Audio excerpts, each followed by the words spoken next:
Hello and welcome back to Essentials of Computer Architecture, Computer and Architectural Organization. We have been slowly working through our process of giving this survey of how computer architecture and organization is done. We've gone through the basics. We have worked through a couple chapters in processors. And this next lecture, we're going to be talking about data paths and instruction execution. So why don't we just go ahead and get started? Some of this will get a little bit technical, and this may be something that you would like to look over a couple times. That's perfectly fine, and that's one of the reasons why having this recording will be helpful. And during class, we will also provide a couple other resources that will look at this from a slightly different point of view to help out. So let's, first of all, let's do a review of digital hardware. We will be proceeding from basics to more complexity, as we will continue to do in this class. Each time we develop some new ideas, it's going to be leveraging stuff we have already done. So what have we covered so far? Interconnecting transistors form gates. We showed you how with just a handful of gates, we can actually, handful of transistors, we can form what we call logic gates. Interconnecting these gates together form combinatorial circuits that can perform a very specific function.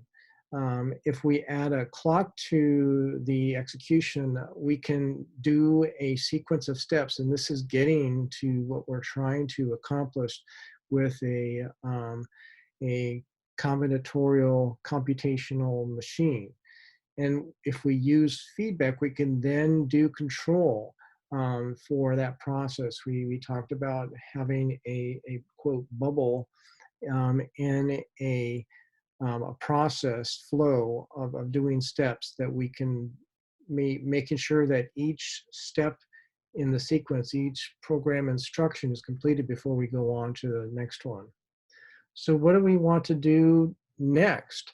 We want to be building a programmable processor. And so with each instruction, we can program the processor itself to go into one of the modes that it is available for it to do, and then go ahead and do the things that we're instructing the processor to accomplish. We assume a program is already resides in the memory, and the process must repeatedly fetch and perform, fetch and execute, fetch and execute. Remember, we talked about that first earlier.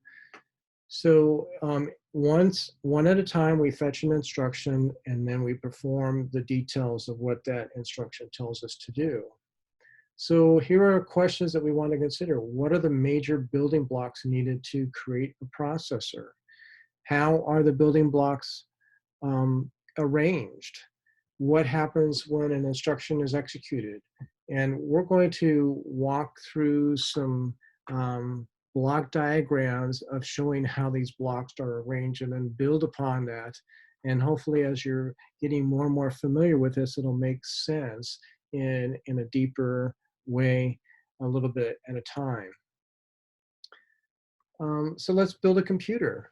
Of course, what we're going to do is we're going to be building a very simple computer. We're going to be having a computer that has that's a 32-bit processor. 16-bit registers are used for arithmetic. And for the Harvard architecture, there's separate memories for the instructions versus the data store. Remember, we have the von Neumann architecture and the Harvard architecture. The only difference is the Harvard architecture divides these two instead of having them one. And so you have this idea of having registers versus some other type of memory. Memories are byte addressable. And so this is a bit of realism that is important and is useful. You don't address bit by bit, but you address byte by byte. So a block of bits is what you address. the instruction memory is preloaded with a program. So we're not going to focus in detail on the controlling function, and we consider the hardware needed to execute 4 basic instructions. So we will show block diagrams for load, store, add, and jump. And these are 4 very important types of instructions that we would want to execute. So what are the instructions in a little bit more detail? For the load instruction, it will copy a value from memory to a register. And you remember that the Harvard architecture, where it's this other class of slower memory loading it into a faster form of memory that is used in a very fast way within the processor. We will then do a store command, which copies a value from the register to the memory. So it's the opposite of the load. We will do an add command where we add the value in 2 registers and place the result in another register. And then finally, we'll do a jump, which forces the processor to a new location in the program instead of the next sequential location. So what does an instruction look like in assembly language? We're getting a chance now to see a little bit more specifics of how that is arranged. A programmer writes instructions with an operation followed by operands. So the actual command, so here it would be load, and then the things that it's supposed to operate with. And so we're calling that operand 1 and operand 2. There's a comma that separates the operands, and the program, before it can actually be operated with on the processor, it has to be translated into binary, and then it is loaded into the computer, because binary is what the computer thinks in, if you want to use that analogy. So operands for our example instructions, we will illustrate a couple of basic types: register access and memory access. Other operand types will be covered later. So we're just going to start simple. And so here is example number 1. We want to add the contents of register number 4 to the contents of register 11 and place it into register 9. So you can see the flow, the direction of how things go. It's maybe counterintuitive for some, but we're actually going from right to left. Almost you can think of an arrow going from right to left. So that would be the first example. The second example is we want to add an offset of 20 to the contents of register 12 and use the result as a memory address and load that into register 1 with the value from the memory. So 20 plus register 12, it points to a memory location, and you put that into register 1.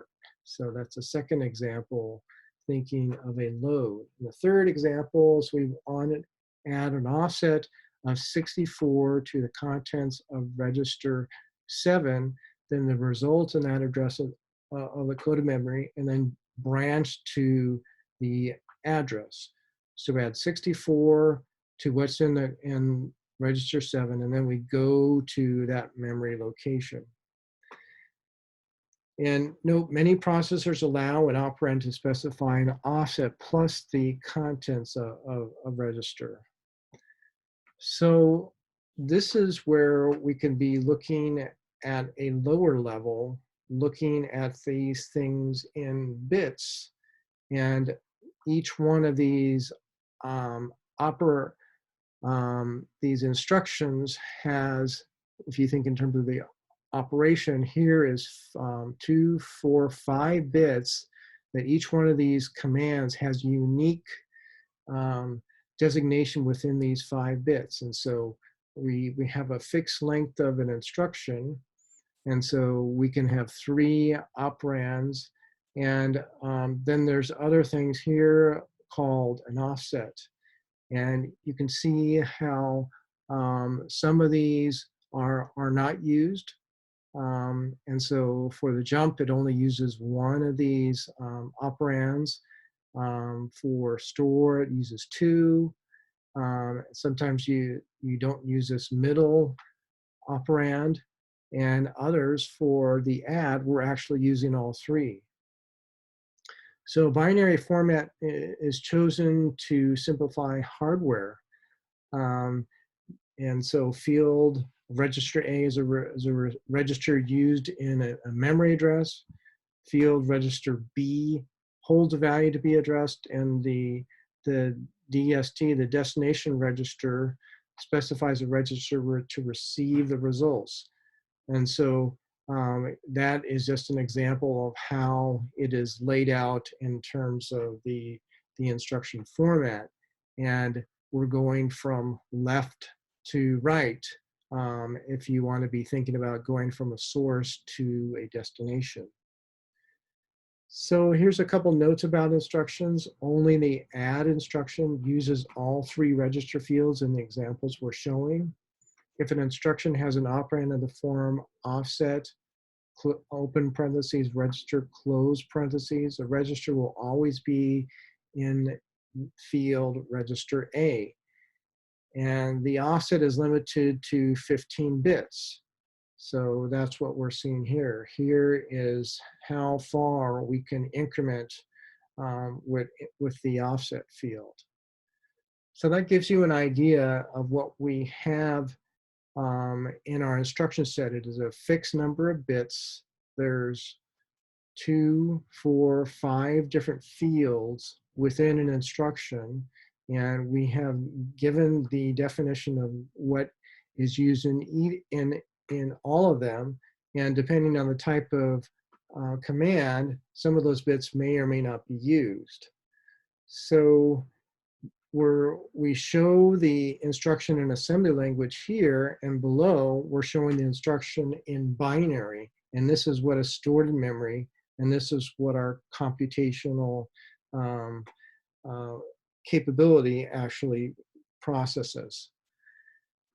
So let's talk a little bit about the data instruction memories. The instruction memory is read-only, and so the input is a 32-bit byte address. So it's a total of 32 bits, and we're calling that a byte. And the output is a 32-bit data value, the 4 bytes starting at the specific address.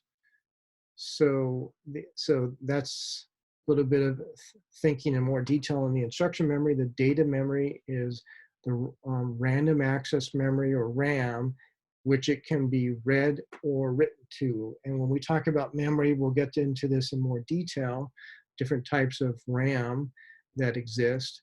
And the input is a 32-bit address. This is like the phone number, or if you think of like if you're going to go visit somebody's house, the address, this is the physical address where this data memory resides. There's a 32-bit byte address, and there's 32 bits of data that can be retrieved from there. And 1 bit is the fetch/store signal. The output 32 bits of data is available if the signal is fetch.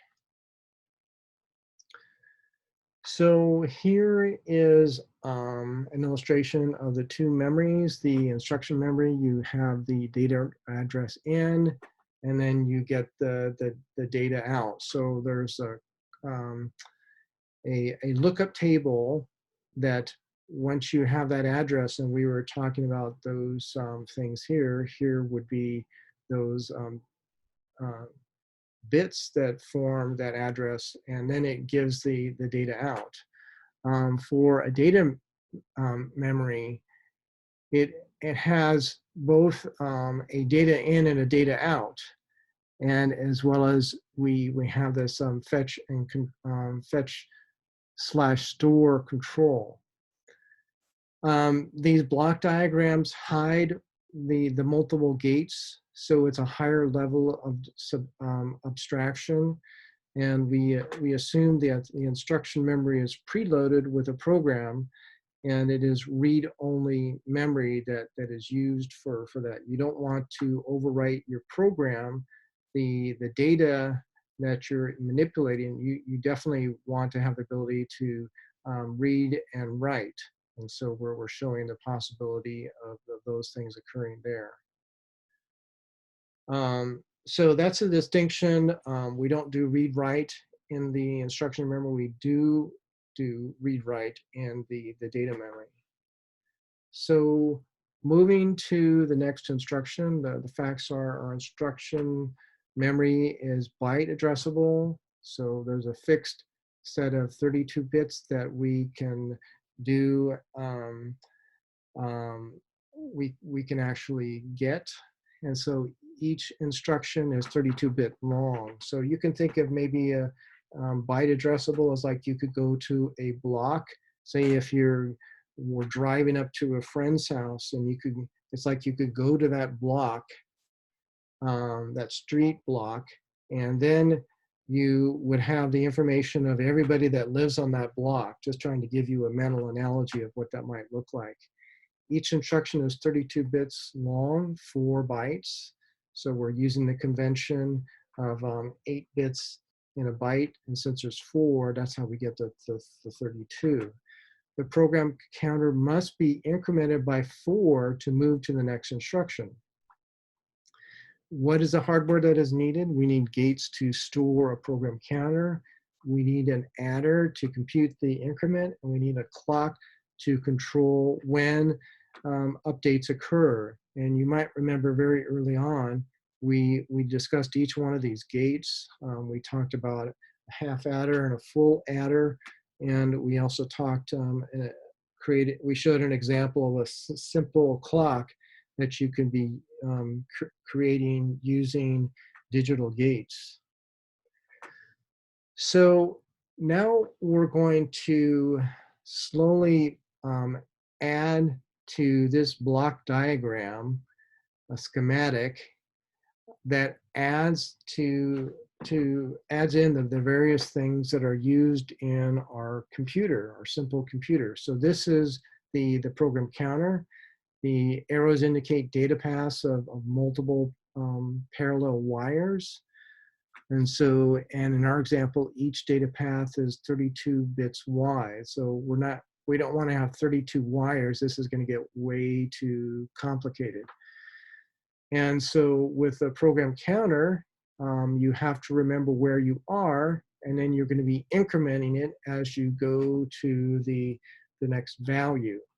The program counter value is used by other components, and so you keep that knowledgeable, and you pass it on to other electronics. We want to be fetching an instruction out of this read-only memory where we hold our program. So recall that instructions are in a separate instruction memory. It is not read-write. You don't want to override the program that you're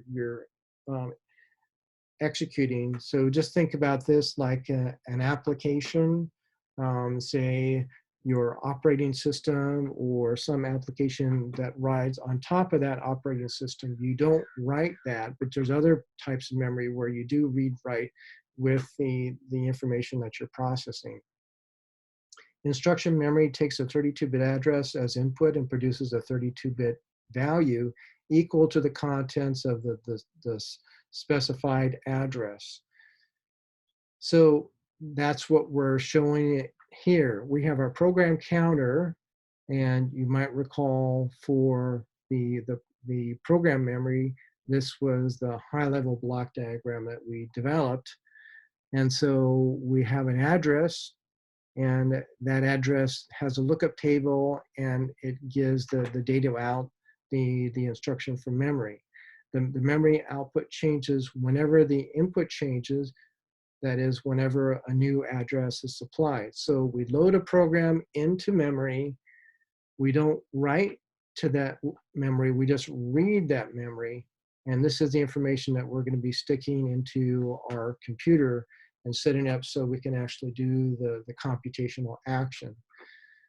So to decode an instruction, we must break out the fields, the 5 fields that exist in that 32 bits. The instruction format is chosen to make the decoding efficient. The decoder hardware separates fields of an instruction, and each field is sent along separate data paths. Our example design is, quote, trivial. The decoder merely consists of a 32-bit register with output wires grouped into smaller data paths.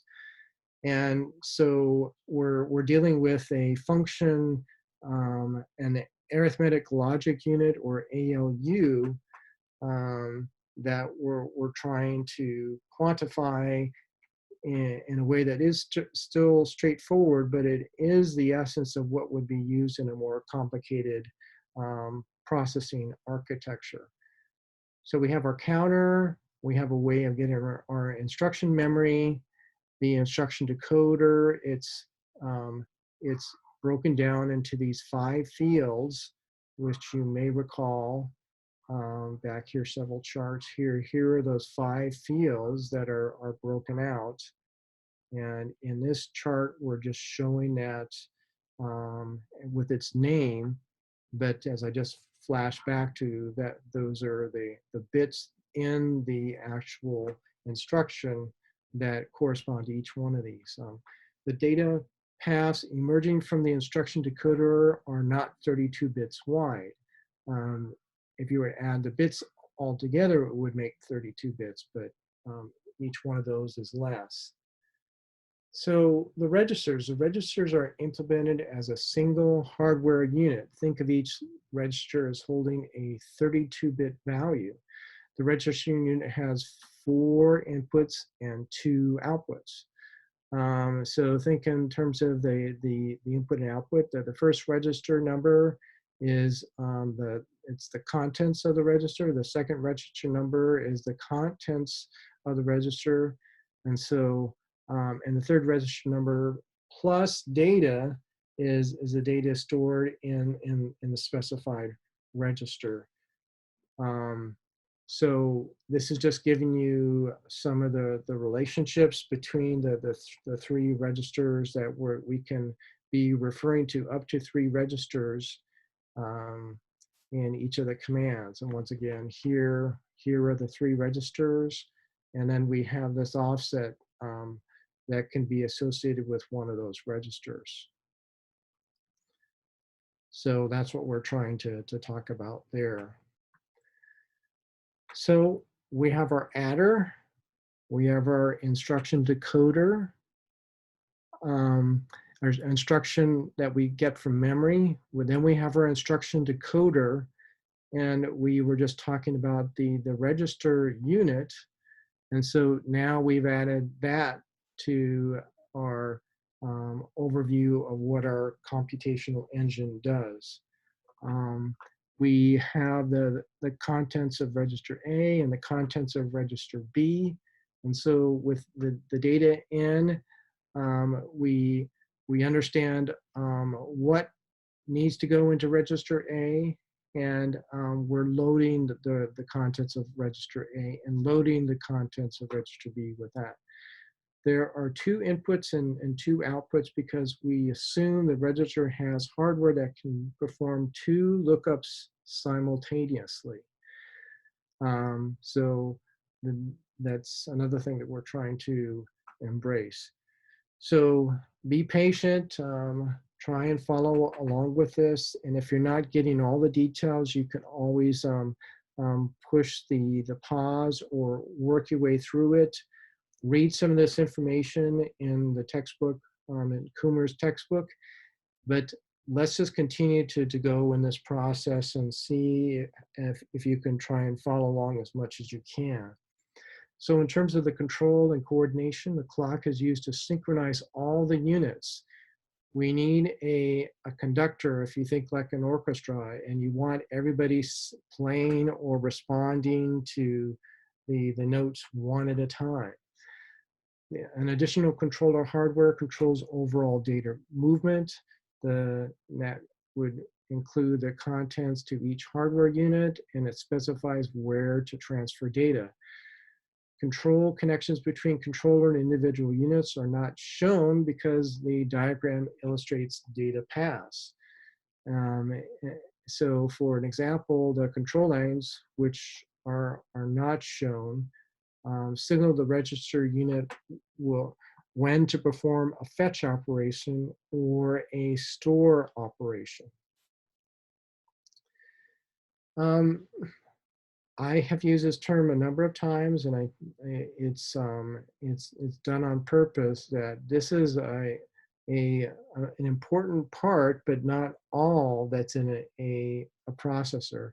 So let's talk about the arithmetic operations and multiplexing. Although examples only has an arithmetic operation in the case that we're looking at, additional arithmetic instructions can be added easily, like a shift and a subtract, and all this takes place in the arithmetic logic unit. So a problem is the inputs to the ALU can be two registers. It can be a register and an offset. So the solution to this problem is we use a multiplexer to choose which one that we are going to do. And so there's a selector that we have. So a multiplexer is a small hardware unit. It fits into the data path. That is, it handles parallel data. It takes two inputs and has one output. Each input or output is 32 bits wide. Input 1 is 32 bits, input 2 is 32 bits, and the output is 32 bits. And at any time, the multiplexer forwards 32 bits from one input path to the output. And the selection determined by a controller, which we're not showing at the moment, but there needs to be something that tells which of these inputs it should operate on. So here's an arithmetic logic unit, an ALU with a multiplexer selecting input, and I'm highlighting in red where that fits in. So we have our counter, we have our instruction memory, which fetches it from where we have this read-only memory that has the instructions. That contains 5 elements. In the instruction decoder, it takes those bits and puts them into various fields. We have our register unit that loads what we need to put into the registers, okay? And then we can either select that, or if it isn't information from a register, then we need to be loading the offset. Remember, we showed an example of, we have this option either reading from this third register, and does it contain an offset that we need to also process or not? And those are put into the arithmetic logic unit. On some instructions, the ALU adds a register and offset. On add instructions, and the ALU adds 2 registers. So a little bit more complexity that we're starting to build in. So the instructions that access data memory, let's talk about that. Additional hardware units implement data memory. So we talked about program memory, and then there's the data memory. So there's 2 basic operations. There's a fetch and store, getting things from memory, putting it into a register, getting things from a register and putting it into memory. So let's talk about fetch first. It places an address on the address input. It arranges for the controller to signal fetch. it reads a value from the data output and puts it into a register. For store, it places a value on the address input, places a data value on the data input, and then arranges for the controller to signal to store that away. So you can see how our computational capability, how we're laying this out in a block diagram, a schematic diagram, is getting larger, and we're including more and more things. So just reviewing, we have our program counter that signifies and it tells the instruction memory what is the next instruction. Okay, it pulls that data out, it loads it into the instruction decoder, which contains up to 5 fields. We have the register, which helps to get the information ready to be put into the arithmetic logic unit. Some commands, they have a data offset that needs to be part of what is done in the arithmetic logic unit. And then we have our data memory. We have the information that is put into the data memory. We may need to do calls to get memory and have that be loaded into registers. There may be the results that we have another multiplexer here, so we can either choose to have one of two ways that we pass on data. We can either have it as a result of a computation from the arithmetic logic unit, or the result of that arithmetic logic unit needs to be part of a data memory access. And so there's information that we have from the arithmetic logic unit results. And we also could have information that is passed on from the registers. And so we aggregate information from the data input and the address input to form the data output. And so walking through that, and that can form the results that you would be using in a next instruction. And that also helps the computational capabilities to know, okay, I'm receiving data back.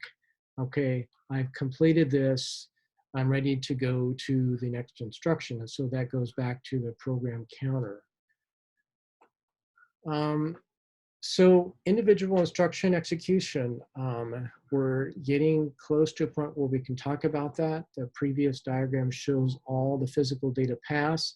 When an instruction is executed, control selects which path are used. The memory and registers units honor fetch or store, and each multiplexer selects one input. Other data paths are ignored.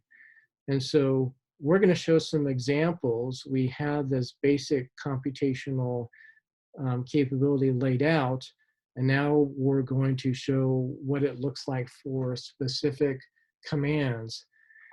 And so what we've done here is there are certain paths based on the type of command that are grayed out because they're not being used. So we're showing examples of where the certain fields for the commands are used, and what things are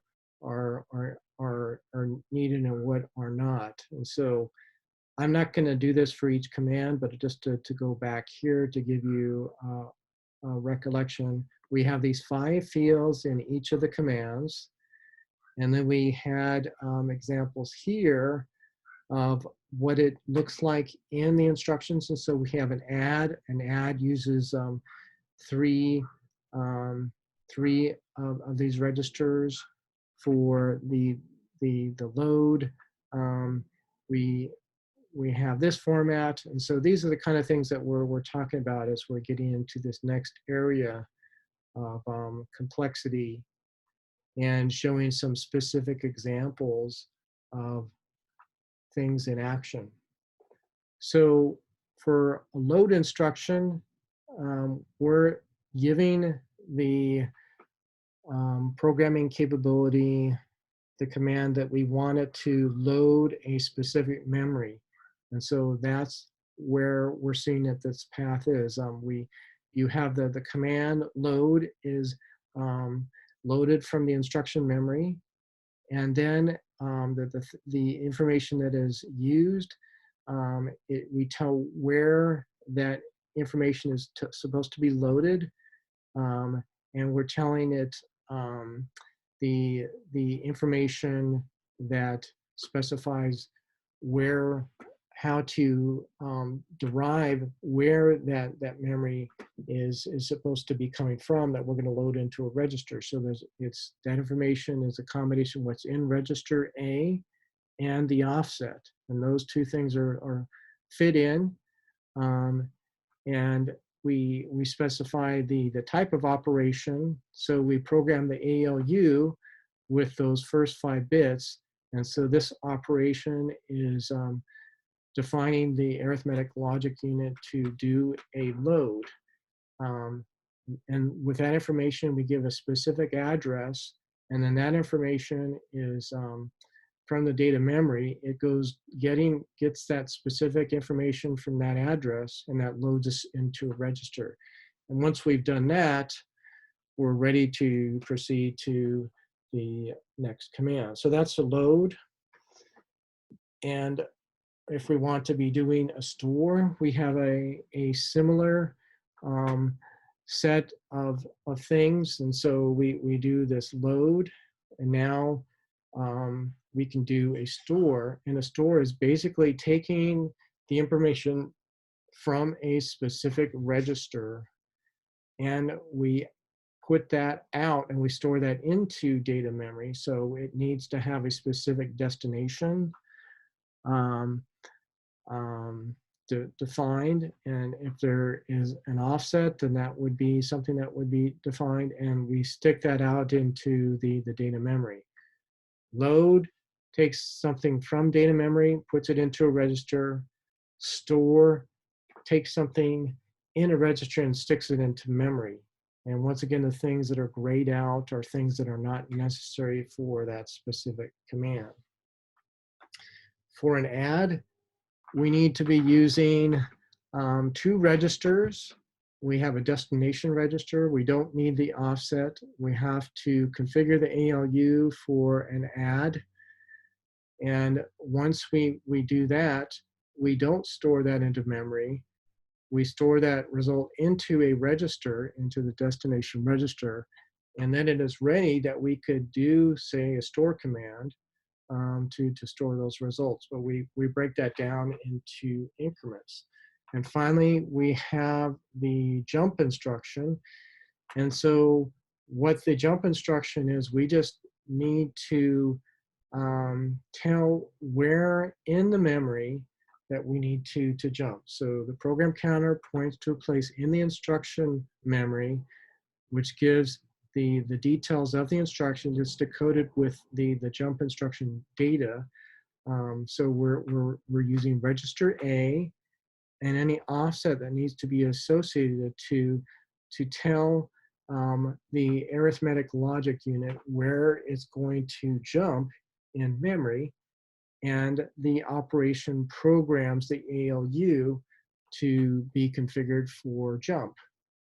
Once you have that information about where you jump to, that information is then passed on. It then gives that information, and then it can actually go to, say, what we would call a subroutine. And so it goes to a different location in the instruction memory. It sends that out, and it's ready to begin doing the process of the next command. This may have been a little bit complicated, and I apologize, but once you've started to look at this a couple of times, I think you'll start to see this is a nice natural flow. And we have covered a tremendous amount of interesting things that are all fitting together where there's a high level of elegance and computational capability that we developed just by using digital logic gates and a few other things, having a clock and things that we've already talked about. So the term data path describes the interconnections among pieces of a processor. Each data path contains n parallel wires. The building blocks of a processor, including the program control, the decoder, the register unit, the instruction and data memories, and the arithmetic logic unit. We tried to show what those are as we started to develop a computational capability schematic or block diagram. And we also introduced this idea of a multiplexer. Um, so it selects one of two inputs with control logic that helps us to determine what exactly needs to be done. And it's a switch. The control signal determines which of the inputs in the multiplexer is selected and at a specific time. And by controlling the multiplexer's processor hardware, the processor hardware chooses which data paths are active for a given instruction. Anyway, I look forward to your questions, and we will talk about this in class. And also, if you'd like to talk about this more offline, I would welcome that. Thank you very much.